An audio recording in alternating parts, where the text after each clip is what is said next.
93. She picked it up 2.5 seconds and gives her a shot at making this race. And you can see there the power of these trucks. They run 180 some miles an hour for a reason. There's a lot of power under the hood, and she gunned it. 23 of Brett Moffitt. Oh, and we got a truck spinning Up against the wall on the third and fourth, in between 3 and 4, and that's Derek Kraus. Let it spin. Hold the brake, hold the brake, hold the brake. Doesn't look to be significant damage, but definitely got into the wall. There in the right rear. He was running 14th and has to bring it to pit road after flat spotting those tires. Well, you know, Vince, that doesn't look like a lot of damage, but that's going to make that truck not very fun to drive for the rest of this one. Yeah, that right rear corner is really important aerodynamically. That fender really leans on the air. See what happens to him down into 3, and just from the beginning the thing got loose, and man, he did a nice job battling it.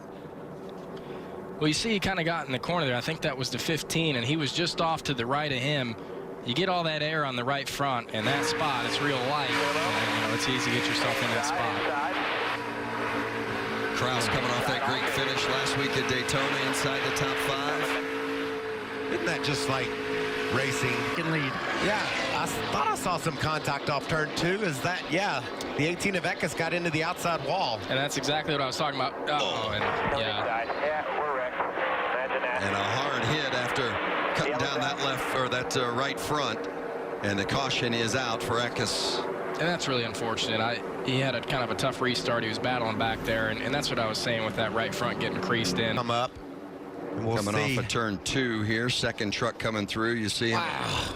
Look how close Gillen got to the wall. That really is in a difficult position for Eckes. Been in that situation, and Christian was in a tough spot there. There was no air on that truck at all. When he's stuck behind Todd, that front end feels like there's nothing underneath it. You're turning left, and it's not going the way you want it to. Unfortunate for Eckes, who had a good run going at Daytona, and then here's what happened with the 4 and the 98. Man, Lassard battled it a long time, but just eventually got into the side of Grant Enfinger, and both trucks hit the outside wall.